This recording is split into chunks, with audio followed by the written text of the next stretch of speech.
안녕하세요. 한동화의 생생별곡입니다. 이번 주제는 간헐적 단식입니다. 요즘 간헐적 단식이 회자가 되고 있는데요. 간헐적 단식은 수년 전 유행하다가 최근 모 방송 프로그램에서 다시 다루게 되면서 관심을 받고 있습니다. 그러나 간헐적 단식을 잘못하면 자칫 간헐적 폭식이 될 수 있기 때문에 오히려 건강을 해칠 수도 있습니다. 또한 지속 가능하지 않다면 차라리 안 하는 것이 낫습니다. 간헐적 단식이란 한마디로 일정 시간 동안 공복 상태를 유지하면서 그 이외의 시간에는 평소에 먹는 대로 배불리 먹어도 된다는 것입니다. 여기서 중요한 것은 마음대로 아무 것이나 먹는 것이 아니라 공복 상태를 경험하는 것입니다. 간헐적 단식은 과거에 유행했던 일일 일식과 같습니다. 일일 일식 또한 하루 한 끼를 먹는데 먹고 싶은 만큼 배불리 먹지만 그 이외의 시간에는 배고픔을 느끼면서 금식을 하는 것입니다. 일일 일식 역시 중요한 것은 일정 시간 동안 공복 상태를 유지하는 것에 있습니다. 공복 상태를 유지하는 것은 체내의 지방과 혈당을 소모하고 장내 정상 세균총들을 증식시키며 백색 지방을 갈색 지방으로 변환시켜 비만을 막아주는 것으로 알려져 있습니다. 일일 일식과 관련되어서는 장수 유전자를 활성화시킨다는 연구 결과도 있습니다. 생체 리듬에 맞게 식사하는 방법도 바람직합니다.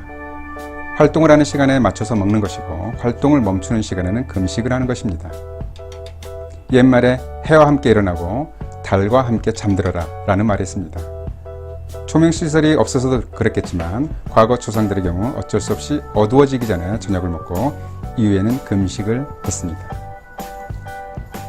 간헐적 단식은 소화가 되기도 전에 다음 식사를 하고 밤늦도록 야식을 하는 현대인들에게 필요할 수 있습니다. 특히 과식을 하면서 비만해지고 심혈관 질환이나 대사증후군을 앓고 있는 경우에 시도해 볼 만합니다. 체질적으로 보면 식탐이 많고 복부 비만이 심하고 땀이 많은 태음인들에게는 적합한 식사법입니다. 그러나 반대로 소음인의 경우는 간헐적 단식이 적합하지 않습니다.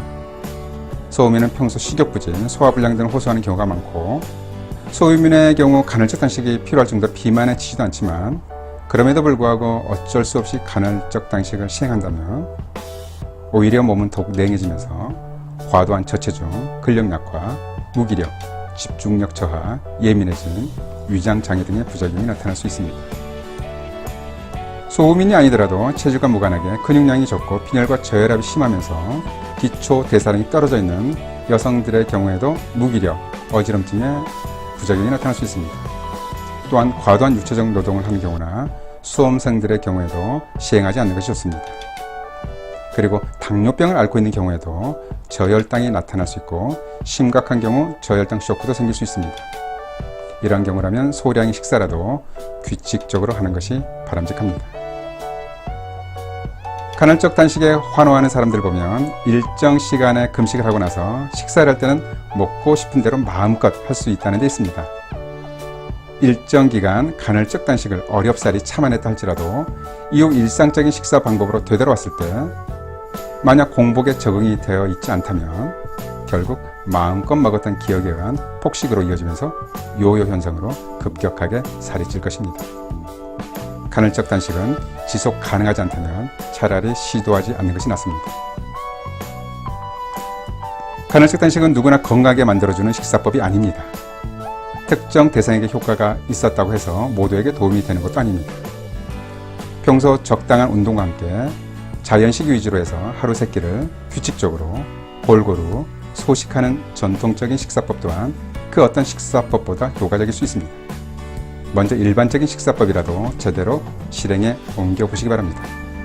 지속 가능한 식사법이야말로 가장 건강한 식사법임을 명심하시기 바랍니다.